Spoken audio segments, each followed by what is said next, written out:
بسم الله الرحمن الرحيم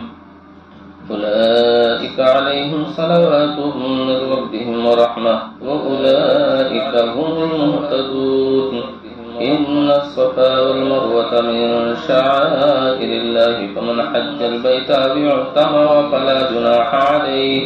فلا جناح عليه أن يطوف بهما ومن تطوع خيرا فإن الله شاكر عليم إن الذين يكتمون ما أنزلنا من البينات والهدى من بعد ما بيناه للناس في الكتاب أولئك يلعنهم الله ويلعنهم اللاعنون إلا الذين تابوا وأصلحوا وبينوا فأولئك أتوب عليهم وأنا التواب الرحيم إن الذين كفروا وماتوا وهم كفار أولئك عليهم لعنة الله والملائكة والناس أجمعين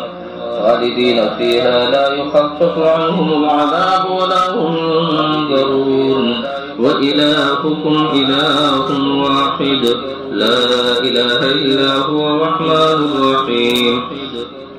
إن في خلق السماوات والأرض واختلاف الليل والنهار والفلك التي تجري في البحر بما ينفع الناس وما